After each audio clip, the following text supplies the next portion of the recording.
Hey, welcome. Hello. Cool.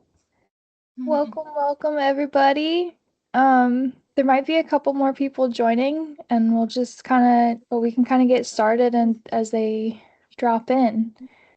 So, thanks everybody for joining today. We're super psyched to get started and to have you here.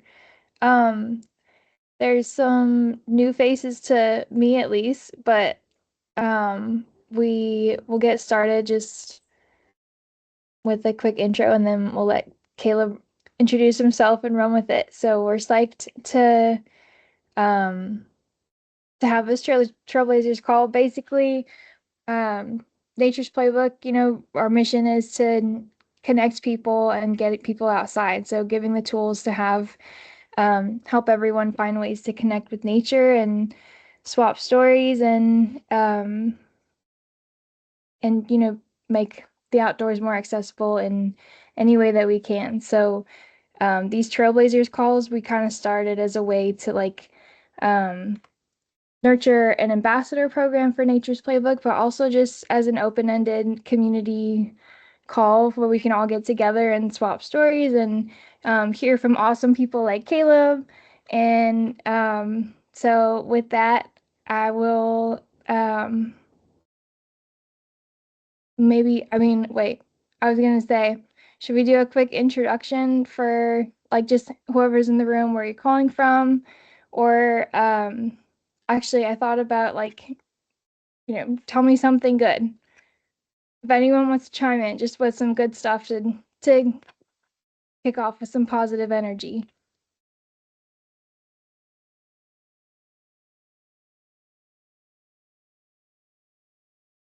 My sourdough is rising, so I'll be ready to bake tomorrow. That is super awesome. I didn't know you did sourdough. It's a new thing. Oh my gosh. I've entered that era. We will have to talk. I love that. I as well have a sourdough. Any awesome adventures coming up that anyone's planning on? Yeah, I just booked a trip to Australia, so I'm pretty excited. But that's in August, so I have to wait. But very excited about that. Nice. Yeah.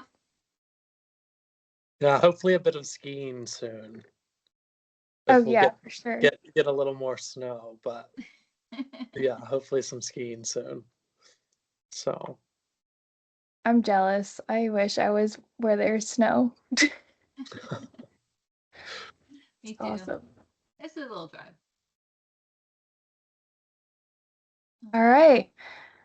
Well, Caleb, I am so excited that you're here. Thank you for coming today and doing this Q&A with us and talking about Thru-Hiking. We're all stoked to get just to hear from you and your experience and start asking you questions. So go ahead and introduce yourself and yeah, take it away. Well, thanks for having me, and I think it's fun just to be able to like sit and chat. I remember as a kid getting into backpacking of like these were the most informative and like kind of fast track ways to be able to get the knowledge of the gear or the technique or whatever it might be about backpacking was to chat with other people who had through hiked. Or I don't know if you guys are familiar with Jennifer Farr Davis. She held the record for the AT at one point, but we're actually from the same place in North Carolina. And so whenever she came out with her first book about her traditional through hike on the AT, my mom and I actually got to go and meet her at one of the local outdoor stores. She was doing like a book signing. And we essentially just like walked around the whole store and talked about gear and like what gear she used, what gear she didn't like, what felt a little overrated. So anyway, I think these kind of conversations are like super helpful and informational and much more laid back than I don't know, like a Reddit forum or this like how to backpack kind of YouTube video or something like that. So, but yeah, I've been backpacking since I was probably in like sixth grade. My mom and I would go out for weeks at a time or a week at a time. And essentially we section hiked just over 500 miles of the southeast section of the Appalachian Trail. So growing up in North Carolina, the Appalachian Trail was in my backyard, and that was the trail that I grew up backpacking on. And because of that, and piecing these kind of trips together through my childhood is kind of how I ended up choosing to through hike the AT, is from all of those little trips and interacting with through hikers on those trips as a kid, and kind of it was always this idea. And so yeah, it kind of this time last year I really started thinking about it, and it seemed like it was a good transition of like, didn't really have much else going on, and I had very few commitments, and so it felt like a very natural time to be able to roll into something like this, because it is a time commitment and it is a financial commitment. But yeah, it's kind of it kind of all fell into place, and it was one of those things. If I had gotten to the point of, and it was kind of turned into my philosophy, but at 85% committed, of like, anytime I would talk to someone, be like, yeah, I'm like 85% sure I'm going to do the trail. And then I kind of learned like, that's probably as much as I'm going to get committed. And then I'm just going to have to find the other 15% somewhere along the way. And so that really did kind of turn into a philosophy for me of like, I'm someone who loves a good calculated decision. And so kind of getting up to that 85% mark for me feels very calculated, but it doesn't completely eliminate the risk or the unknown of that other 15%. But that for me was kind of that mark of, okay, if I'm 85% committed, like, I should just go ahead and do it because it's checking enough boxes and I feel equipped enough to be able to tackle something like that. And so, yeah, that's kind of how I got motivated to do a through hike, and kind of why I chose the AT specifically. And what were like your biggest apprehensions about going to do it? A lot.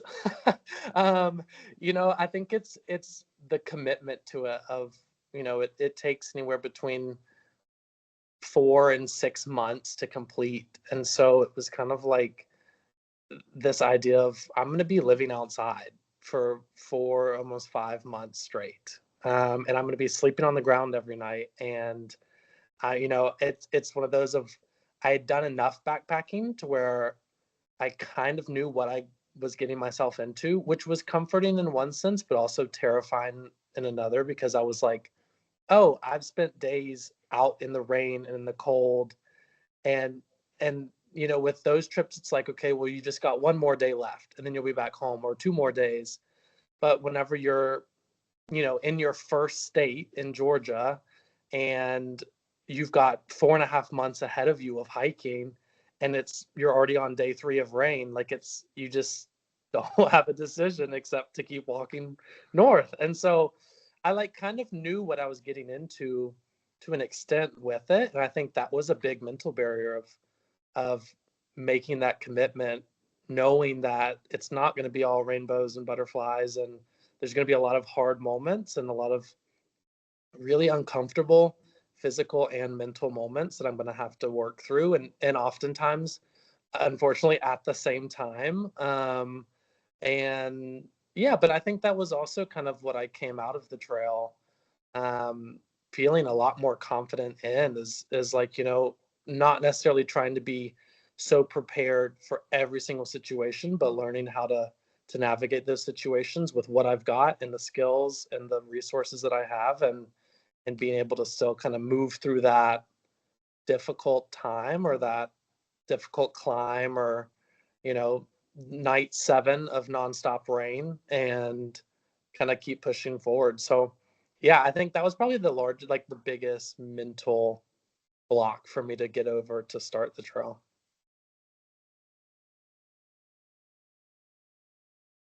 Hey, Caleb, can you hear me? Yes. Okay, great. I'm driving right now, which is why I'm lurking Oh, in the dark. But this is Niall. I'm calling from the East Coast, and I actually had a question related Two to. Niles on the call. That's crazy. I know I never see that. Crazy. Very It's nice cool. to see you, Niall. Although you spell it differently. Um, So my question was around preparation, I guess. If somebody said to you who had never really been backpacking but had experience in the outdoors, and they said to you, "Hey, Caleb, I'm thinking about through hiking the AT." What advice would you give them to prepare for it? Mm. It's a great question. Probably to take a weekend trip and familiarize yourself with your gear. And a lot of what you don't know will kind of be shaken out in that weekend trip. Mm. There were definitely a few people that we ran into that were also attempting a through hike that um, w- I, essentially, I guess we're kind of shelter hopping the first section of the AT is full of shelters. And so going from one shelter to the next, and we were probably on day like 6. And then we camped somewhere where there wasn't a shelter. And they were just like really struggling to set up their tent. And it was kind of a thing of the guys and I that were hiking, I was hiking with were, like, hey, would you like some help? Like, I would recommend doing this, or like, can I help in any way? And it was just kind of one of those things of, it was very clear this was his very first time ever setting up his tent. And so things like that of like across the board, whenever you're dealing with like water filtration and stuff that could result ultimately in you getting sick, maybe take it for a test run. Go out for a weekend, set up your tent, purify some water, make sure you're doing things correctly before you head out. And also going with someone else who's done it before, I think is super helpful, and just a great like teaching moment for them and learning moment for you in an environment that feels comfortable. Cool. Is there anywhere in particular that you'd recommend they start? Like if you could give them, hey, try it out this weekend in this place, let's say anywhere in the United States, where would you drop them?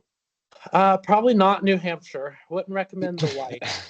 Um, that was probably the hardest hiking of the trail. I would say, on the East Coast, somewhere in Southern Virginia is really incredible backpacking, and Virginia in the fall would kind of be ideal of less humidity, less bugs. It's going to be beautiful with all the leaves changing, and the terrain in terms of elevation gain and loss in Southern Virginia is much more um, rolling than it is straight up, straight down. So it's a Mm-hmm. great place to be able to like pack your bag and go out for a weekend and not be, as you're learning all these other things too, these other skills, it's like if you get to the end of the day and you're completely beat, like the last thing you want to do is learn how to properly set up your tent. You want to set up your tent, get in your tent, and go to sleep. And so Southern Virginia would be a great place to kind of start with like that learning process, because the learning curve is a little more mellow. This is kind of like a two-part question. So one, like, how did you kind of physically prepare in terms of training? And then how did you like mentally, you kind of touched on this, but like how much mental training did you mental and like emotional training did you do prior to this, Yeah. or like getting on It trail? it it the physical, everyone does it so differently. I think for me, it wasn't like I was on a specific training plan. It was just being active. And because uh, they say getting your like trail legs is like takes like 3 or so weeks. And essentially that's like where your legs don't become less sore, but you just get used to the soreness. And so there's also this thing called the hiker hobble, which never goes away. And it's just you feeling stiff every single time you stand up, and every single time that you haven't been moving, it's going to hurt. And so um, all of all of the training, I guess, ahead of time can do so much. And then once you're out there, that like repetitive motion of walking every day with a pack on your back is um I don't know, it's very hard to reciprocate. So for me it was, I was in the gym a few times a week. Cardio was a big thing because I knew that I was going to be um yeah, having to walk uphill, and I was going to be out of breath one way or the other. But yeah, I think it was trying to get my body moving and used to movement with weight. And then you kind of figure out, your body adjusts and figures out the rest once you're out there and moving. But um, yeah, and then with the mental, I think it was like, maybe not think about it too much because it becomes a lot scarier if you do. But kind of this mentality too of like, I didn't want to think about it a whole lot because I didn't want to create all of these expectations for it. I think whenever we go into experiences or situations with a list of expectations, and then for some reason that experience or situation isn't hitting those expectations, it in our brain, it like automatically becomes a negative experience and we're disappointed in it. And so I wanted to go into this situation and this experience with very little expectation of how it was supposed to go. And I think that that's like pretty beneficial for me, of like, I'm just going to take this as it is. And if I was expecting every day to be sunny and then every day was actually rainy, I'm going to be miserable out there. And so it's kind of, yeah, the mental mindset of like taking it as it is for what it is. You can't change the trail, you can't change the weather. Checking the weather every 2 hours isn't going to be a safe bet because it's probably going to change anyway. And so, yeah, just kind of like mentally being ready just to accept it for what it is. And that's a lot easier said than done. I think it's a muscle that's practice. So the more situations you find yourself in of like, okay, I'm just going to be here, I'm going to be present, I'm going to take this for what it is and look at this as a glass half full situation. Um, and I think it impacts those around you too, of how many days we were out in the pouring rain and having to hike, but we were having a blast because it was like, this is our life, this is just another day on the trail, it feels chaotic, but we're going to make it fun. And I think that for such a long haul experience, that can be kind of a game changer.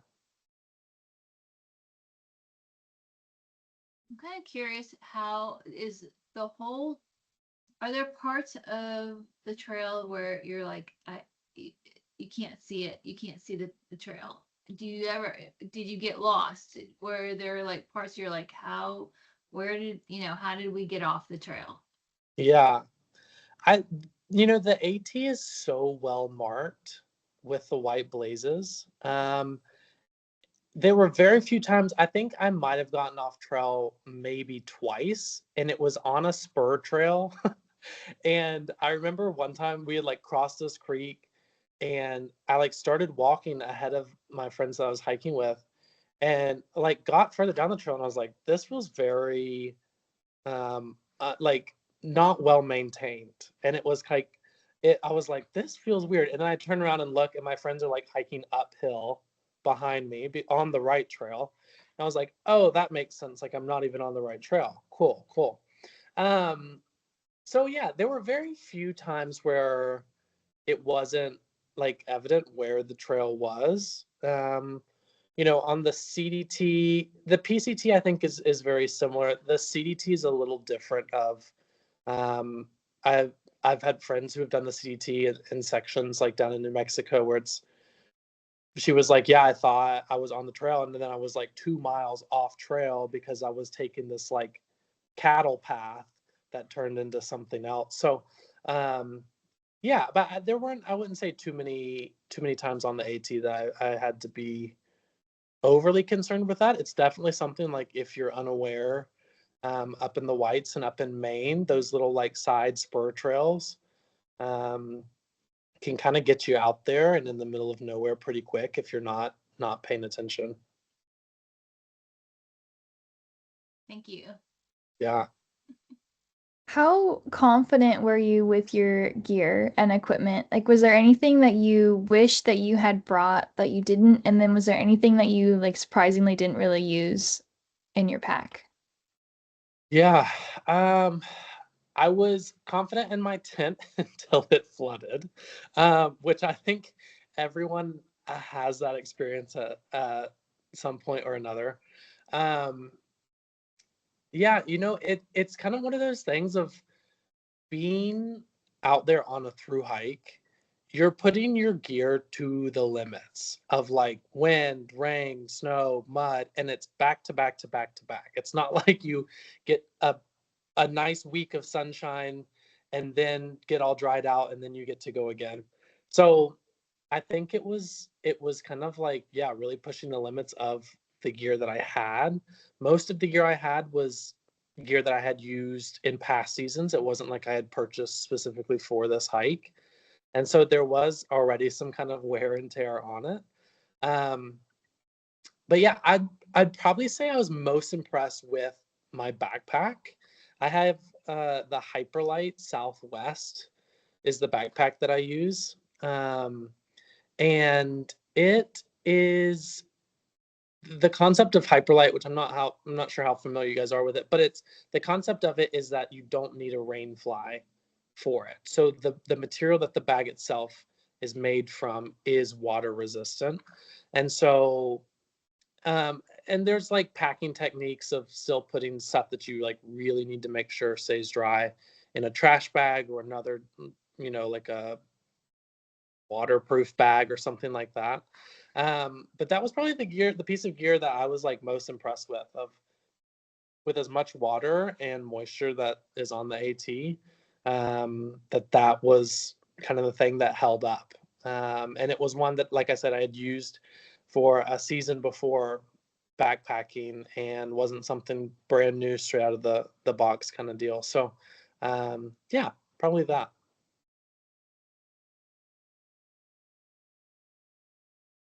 So what was the scariest situation? Did you run into any wildlife that was like, oh, or anything else that Honestly, there were there were quite a few rattlesnakes, which like I grew up in the East Coast. I grew up rattlesnakes, copperheads, but then I lived the last 5 years in Montana, and we don't that part of Montana I was in, we don't have rattlesnakes. So I was like, okay, I'll trade bears for rattlesnakes. But then we got into it was like Pennsylvania or Maryland or New Jersey, and there were like rattlesnakes and bears. And I was like, you get to pick one. I either have to be up looking around for bears or down looking for snakes. Like the fact that I'm having to look for both is kind of crazy. Um, the rattlesnakes weren't fun. There were definitely sections in Pennsylvania where, because we were moving into summer, the snakes were kind of coming out and laying in the sun in the heat of the day. And there would be little comments on the app that I use for navigation that would be like, oh, yeah, at this certain viewpoint, there were 8 rattlesnakes out laying in the sun today, like just a heads up. And like, that's probably my worst fear of just like these like tons of rattlesnakes in the same spot. And there was one day that we knew was going to be pretty like there were like 3 views coming up that all had comments about rattlesnakes, and we were walking this one section of trail, and I remember looking over and seeing one rattlesnake, and I was walking with my friend Jamie. I was like, hey, just a heads up, there's a rattlesnake. And then I looked to my right, and then there was another rattlesnake. And then I looked kind of back to my right, and there were 2 more rattlesnakes that were like in this nest. And it was just like such a like icky feeling of like on the East Coast, it's like also the forest floor is all leaves. And so it's like, how many more are here that I don't see? Are there any right around me? Um, so yeah, rattlesnakes probably the worst. Porcupines was something I was not expecting.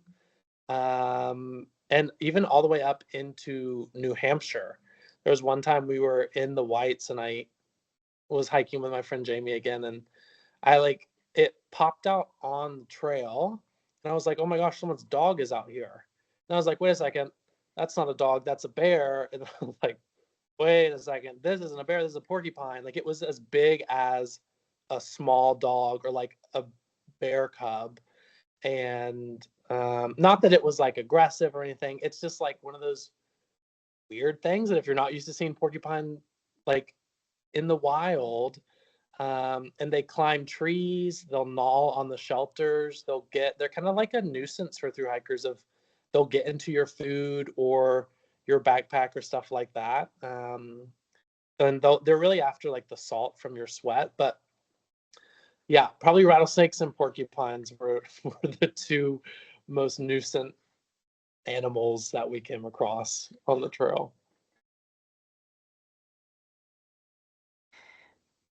Wasn't So really expecting that. no, Yeah, that's I wasn't actually either. awesome. So what did that made me think of like what did you have to do to or what would you recommend people do to prepare as far as first aid? Like either to have in your pack or I know there's like hiking first aid courses, but was there anything you did or that you would recommend people are just aware of? Because what happens when the situation comes along? Yeah. Like, Yeah. I carry a small first aid kit with me. And I say it's small. It's like probably as big as my hand. Like it's larger than probably what a lot of like ultralight through hikers would carry. And for me, essentially, it's for myself, but also if I were to come up on something that happened and that I needed to help with. So really, I've got like a few pairs of gloves in there. Any kind of allergic reaction that like which I don't even remember what like an allergy pill. That's what it was. Like allergy pills, or for someone that, if there was any kind of like anaphylaxis situation, like I don't carry an EpiPen, but even just like being mindful of those basic medications, ibuprofen, aspirin. Um, and then I think I carry some tweezers and then some basic like gauze and bandages. So what I carry isn't extensive, but it's enough that would be beneficial if I were to need to step in for something or something happened to myself. Um, and then a lot of people do carry, I didn't carry one on the AT, but if I do another long trail, I probably will, is the Garmin InReach, the mini is what a lot of thru hikers carry. Obviously, it's a little expensive and you pay for a subscription and that kind of thing, but that kind of really is um, the best option to have of like if you're going to be out there, especially up in New Hampshire and Maine, or out in Glacier in Montana, or somewhere way out in the backcountry, like that's going to be your next kind of resort of being able to call someone else to either get you out of that situation or to if you come across something, get other people there to help.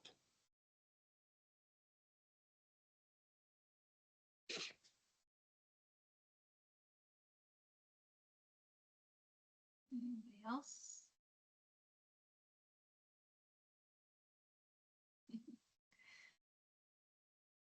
Try and I have a think of. question, Caleb. Yeah. What was your guilty pleasure on the trail?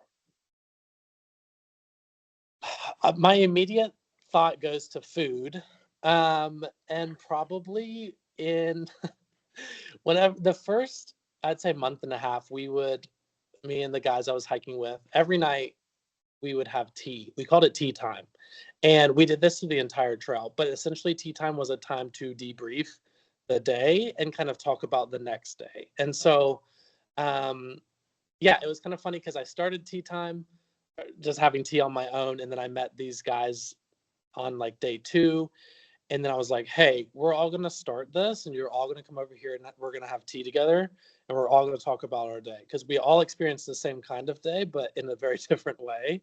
And so it was just kind of a way to like check in and make sure everyone was feeling okay and what they were thinking for the next day.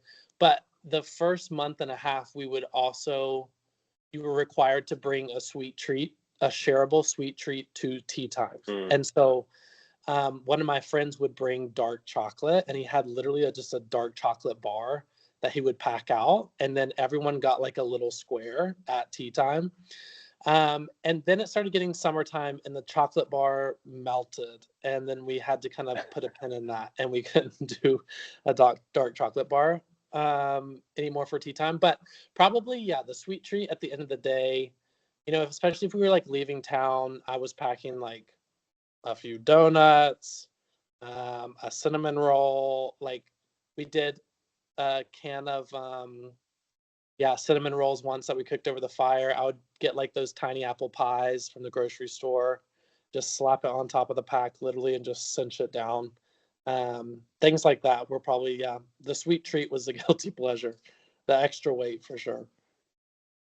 That's a good one, and I feel like the tea time and keeping morale high must have been pretty important. Yeah, it was good. It was, it was also like I love, especially when it's cold out, having like a hot drink before bed. Like it's like Mm. one of those comfort cozy things of a routine that I really like. And thankfully I didn't have to give that up while on the trail. And I think that's kind of what you have to do and everyone does in a different way is find a thing or two, a system or routine or an item of comfort that is like very comforting to you and feels homey. And that's kind of how you make that long haul of a through hike um, a little easier because it's like it's a little moment of like you're sitting in your tent or you're around the fire and you're having tea and it's just like a comfort thing that's something you would also do back home. um, yeah. Did you plan to go with your friends, or did you meet friends on the trail? I mean, I'm sure you met people on the trail, but like as far as planning to do the AT. Yeah, I started solo. And one of my friends, Jamie, she started a week ahead of me. And so the plan kind of all along was to catch her by the halfway point, which is around Harper's Ferry, West Virginia. And we had talked about starting together. I think for me, I wanted it to be a very unique experience and I wanted to figure things out on my own at the beginning. And so I didn't really want to feel that pressure of having to keep up with someone else or to automatically be on their schedule or if I wanted to stay longer in a town and they wanted to leave like those kinds of disagreements that can happen. And so I was like, we're going to end up hiking together at some point, but I do want to start alone so that I can figure out these systems for myself and what works for me and a routine and timing of even just like eating meals or taking breaks or like those kinds of things. I wanted to kind of establish on my own. And so I started alone. And then on the second day, I ended up meeting Dylan and Kai, two guys that I hiked over 2,000 miles with. And we, it was the funniest thing. Someone asked us halfway through, they were like, when did you guys start hiking together? Like, how'd you start hiking together? And I was like, well, it just kind of like started happening. We ended up at the same camp spot on the second night and then we were just kind of making the same mileage each day and ending up at the same spots and then we just started hiking together and we never talked about it. We never had a conversation of like, hey, like can I join you guys or do you guys want to hike with me or anything like that. It just kind of naturally started happening and then we were hitching into town together and then it was like, oh, well, it'd be cheaper if we you know, get a hotel room and just split it three ways versus, you guys and me on my own. So, um, yeah, it's kind of a mix. I think it kind of goes back to um, figuring out what you want your hike to be like. And I remember talking with my friend Jamie, who has done the CDT and the PCT, and she was the one that did the AT as well that I met up with halfway through. Of just kind of like even people wanting to come out and visit and to hike, and kind of feeling overwhelmed of like all these people want to come out and join me, but like they're at different levels and different paces, and I don't know how fast I'm going to be moving. And kind of like this idea of she was like, but this is your through hike, and through hiking is selfish in a way of, you're the one that's put in the effort and the time and the financial commitment to be out here, and people can come and join you, and that's great. But um, she was like, don't be afraid to kind of set your schedule of, hey, this is where I'm going to be. This is how many miles I need to do. I'd love for you to come out and join.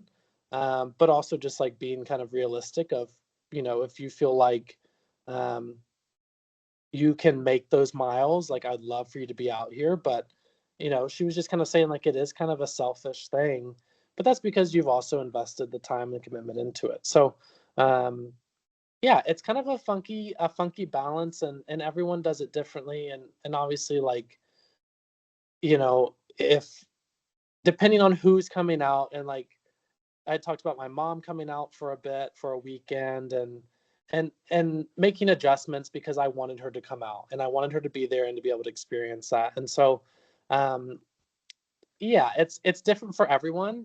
And I would say like, don't be afraid to set some boundaries with other people wanting to join you, but just also kind of knowing like what you want and how you want it to go, and just being a clear and good communicator about that. There's a lot of factors. Think that makes a lot of sense because it's, yeah, everyone does at a different pace or has different skill sets and Yeah, personal preferences. yeah, yeah, yeah, Yeah. for sure. What kind of financial preparation should people expect? Yeah, so this is different for everyone as well. Um, really, I was probably spending anywhere between 80 and $100 to resupply at the grocery store every 4 to 5 days. And so that that fluctuated, obviously, like how often you're going into a town. And then while you're in town, like, want to get a hot meal that you don't have to cook on your camp stove, or if you spend the night in a hotel or a hostel. For the first like 30 days, the first month of the trail, we took 1 0. So like one actual day off from hiking.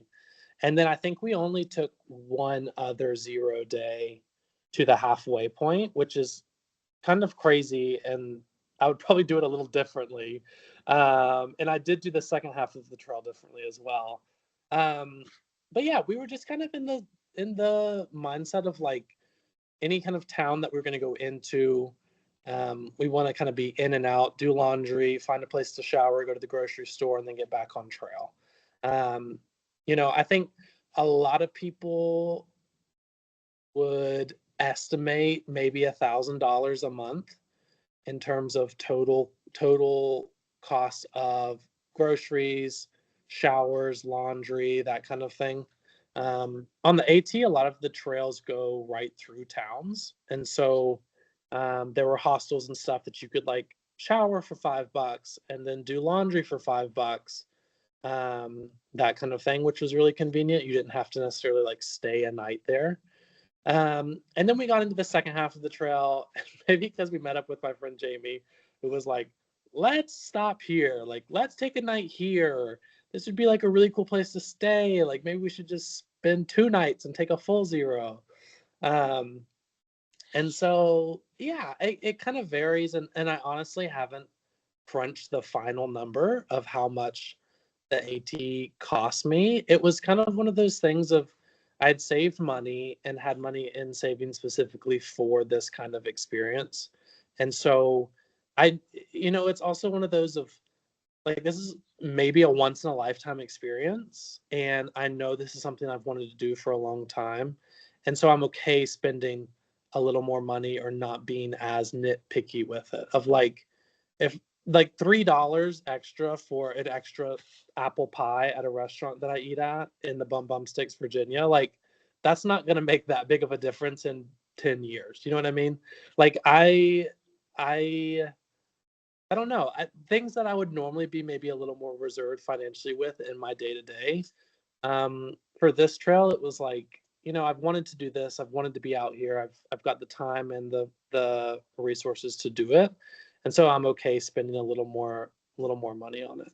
Um, some people also do this very differently, and they're doing it as cheap as they can, and they're not staying in hostels. They're just showering, and they're maybe doing laundry, and then they're moving on. And so those expenses are a little lower. And even just finding ways of the AT is such a social trail too that um, you're typically hiking around a lot of the same hikers. Unless you're hiking faster or slower, you're going to be kind of moving in what they call the bubble.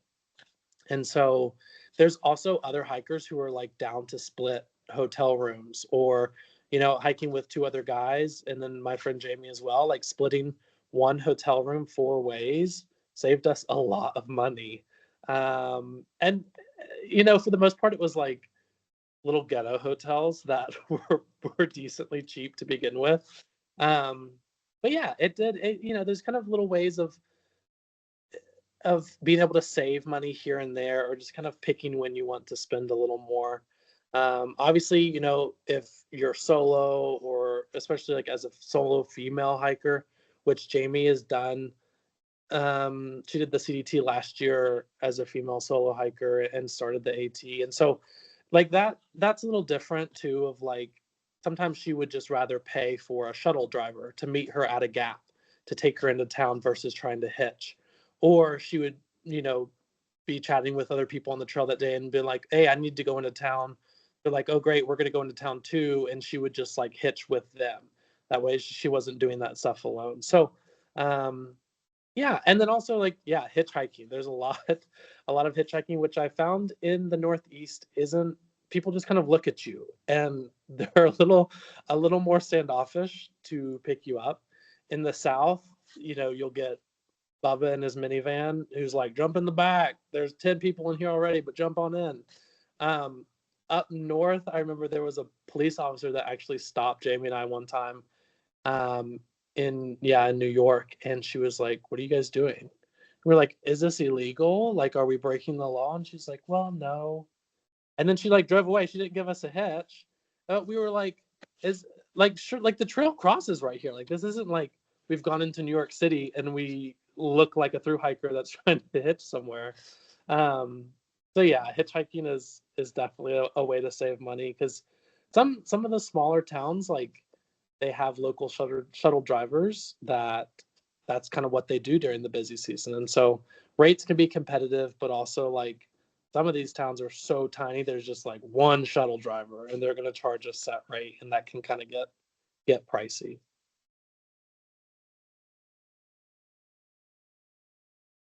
That's actually a lot to think about. Like you pointed out so many things that I would have never considered, like hitchhiking and even like, someone being a solo woman hiker and like shuttling with people you meet. Yeah. Well, and I don't know if it's a good thing or a bad thing now. You lose all of your shyness to hitchhike. At first, I was like kind of reserved and I was like, I don't really want to make eye contact with them and they're going to stare at me either way, but like this is kind of embarrassing. And then literally you hit like, I don't know, 3 weeks in. And even now, like I was in, where was I? I was like in London the other week, and we were like out waiting for this bus, and I was like, should we just hitchhike? Like this is kind of stupid. Like should we just try to hitchhike? And my friends are like, no, we're in like the city downtown. Like we don't need to hitchhike.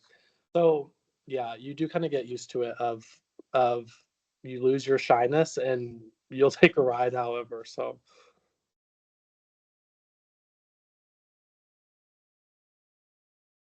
Oh, that's great information. Anybody else have any questions? I have Did one you have last a question that I'm trail? gonna. Oh, sorry, Oh, no. sorry. Go ahead. No, No, no, go no, ahead. you go. Okay, I'll keep it quick then. I was gonna ask a different one. Caleb, how did you keep your hair so fabulous on the trail?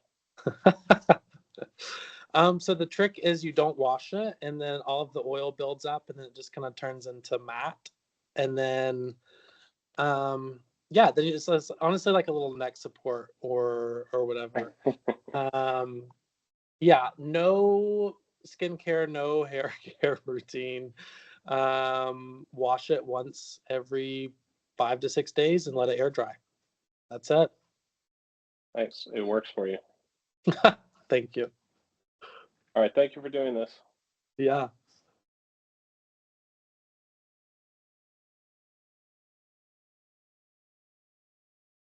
Connie, did you want to ask that last question?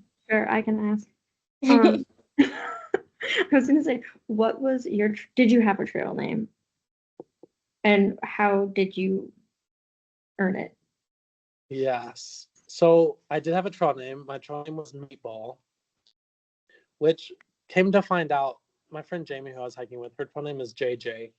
And so there would be the two guys I was also hiking with ended up kind of a bit ahead of us. And so we'd pass people and they're like, oh, we've heard about JJ and Meatball, or we knew JJ and Meatball were going to be coming through.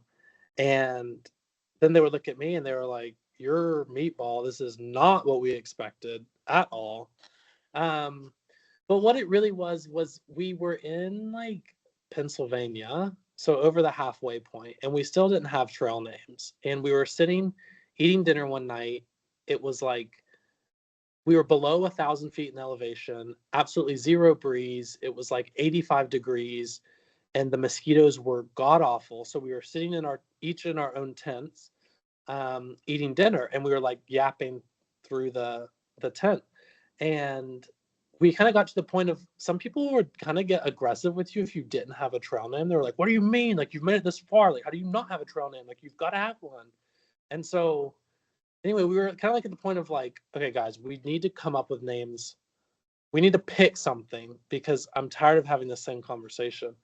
And that night for dinner, I was eating a packet of, they were pre-cooked meatballs, but they were like cold. And I was like, I cannot heat these up because I'm going to sweat. I'm already sweating and this is going to send me over the edge. Like that might be a hot meatball is going to be my tipping point.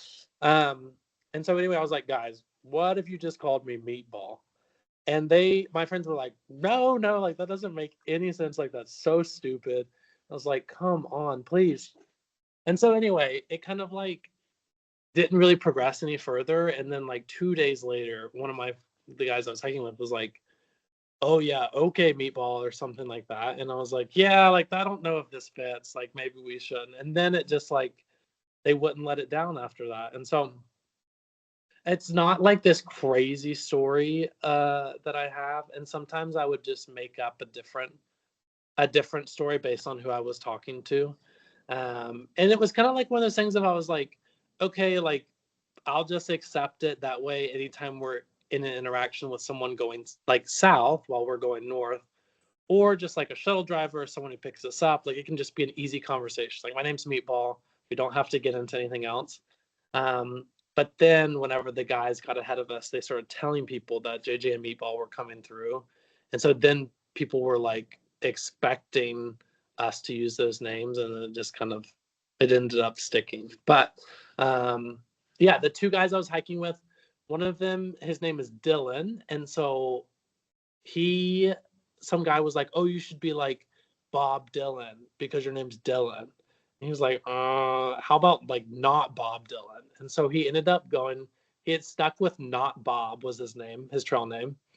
And then this other guy that I was hiking with is from Georgia, and his trail name was Tater, and it's because he spilled instant mashed potatoes in his tent on himself twice. And the first time we were like, okay, like this could be a good trail name. And then the second time it happened, we were like, this is the only option for you. You don't get a choice after this. Like if you like do it once, shame on you. Do it twice, like this is now your trail name. Good. Okay, I have one more. Is that what was your greatest resource for information? Yeah, so I use an app that's called Far Out, and it's formerly known as Gut Hook, but Far Out is the name of the app. It kind of has it's the main Thru-Hiker go-to app that you purchase the map based on the trail. So it has almost all or a lot of the state trails, so like the Arizona Trail or the Colorado Trail. And then it also has the longer trails of the PCT and the CDT and the AT. And essentially on that map, you can download it offline, which is really nice. So you can use it and use it as a resource while you don't have any service. And that has It's essentially like the modern day guidebook. Like whenever I grew up backpacking, we had like a physical guidebook that had like each mile of the trail, where the shelters were marked, the water sources, that kind of thing.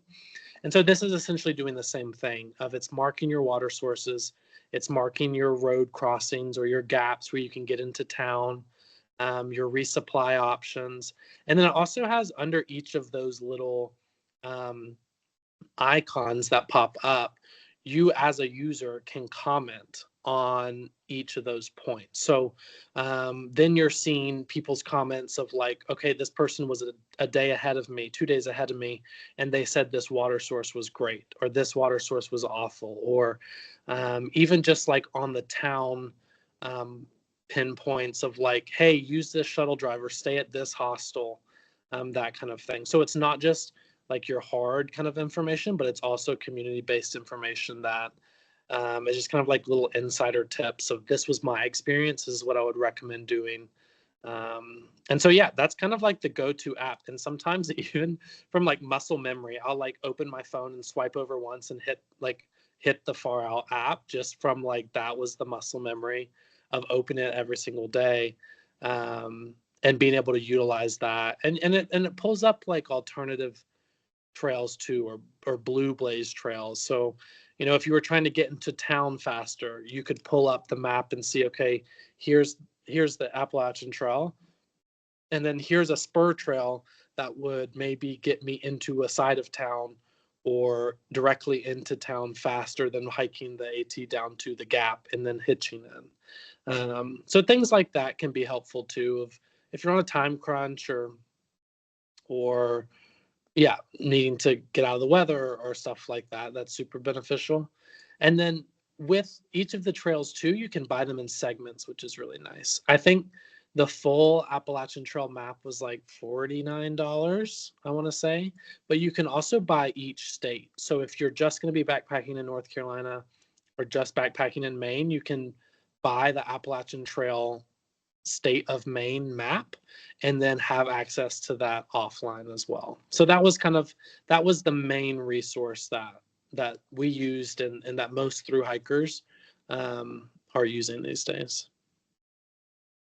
Thank you. I have heard of it, but I didn't know that it was sort of more universal for. I've heard more for the PCT. But Yeah. in California. Yeah. It And I sounds think that super was, resourceful. yeah, it used to be called Gut Hook, which is what a lot of people know it as. But yeah, I think, every once in a while there would be like an older person on the AT who was like in their 60s, 70s, even some in their 80s, that had printed out their like section on paper and put it in a Ziploc bag, and do it that way. And that's fine too, of like, there's still so many other guidebooks that are still accurate and being updated that aren't electronic, that if you prefer that method as well, they're going to provide the same information.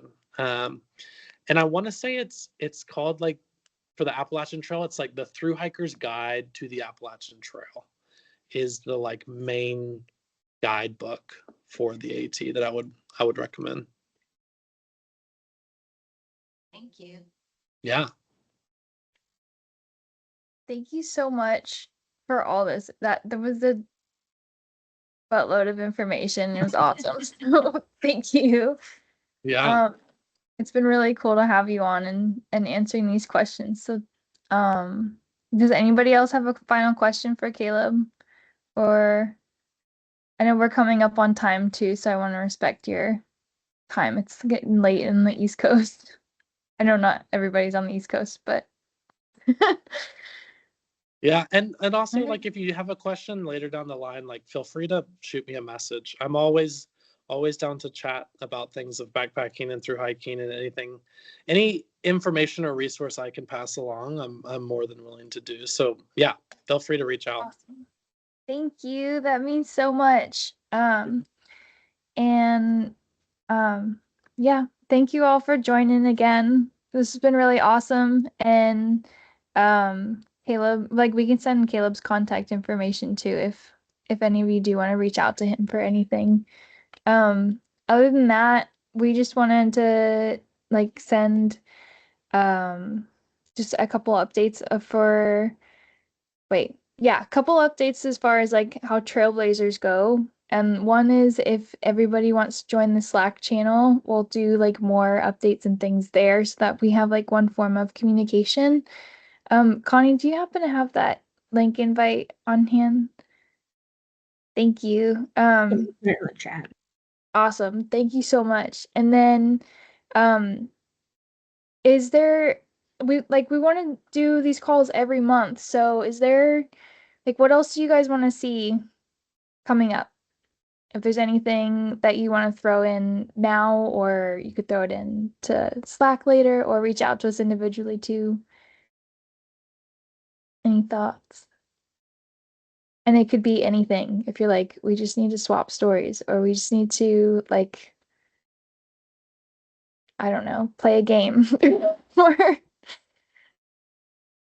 or something specific to hear about. It could be like, even someone talk about outdoor first aid, or just common questions like how you, I mean, you want to take a class for that, obviously, but it could just have to be, whatever. It could be whatever. But I mean, today was great. Like, it was really cool hearing about Caleb's experience and like having like, expert panels, kind of like someone who's an expert at something outdoors related come and speak and do a Q&A, because then it's like you kind of get to hear about different things. But it was kind of cool hearing someone's experience, for, the AT. Like, I hadn't heard really that much about it before. I've heard some stuff about the PCT, but it's kind of cool just kind of getting insight to like a random outdoor topic, and it's, you're like, oh wait, that's actually really interesting. So I think that was really cool. And thank you, Caleb, for sharing. Yeah. Yeah, please take what I've said with a grain of salt. Being an expert, that stresses me out a little bit. Take it for what it is. Take it with a grain of salt. Or just like an insight, Yeah, for sure. Exactly. Yeah. Well, thank you. Yeah. It's been really cool to hear from you, Caleb, because especially like Jen and I started Nature's Playbook, like the platform, to hear firsthand experiences from other people to get that like advice and really knowing those stories about what to expect on the trail and how to be prepared, but also like sharing those stories like that help you connect with different spaces in nature. So now hearing from you from like several different points of your through hike and so many different aspects that brings to light like a lot of ways to be prepared and Yeah. a lot more to think about for somebody who hasn't done that before. So thank you. It means a lot. Okay, so the Connie dropped the Slack link in the chat. And then other than that, um, has anybody happened to already submit the Trailblazer application yet? It's okay if you haven't. Okay, we just were like trying to figure out if there was a glitch to it. So don't worry about submitting it at this moment because, I mean, if you were thinking about it, if not, no worries. But if you're thinking about it, don't do it this moment because we're going to send a new link when it's ready. So apologies for technical issues there. But yeah, thank you guys. And we do want to say that we would love to start 2026 with anybody who wants to go ahead and be a trailblazer, like the official, and so we can just get that kicked off, and you'll know what you can get per post and what else is going on that can be incentives. And if you have any questions on that, just let us know.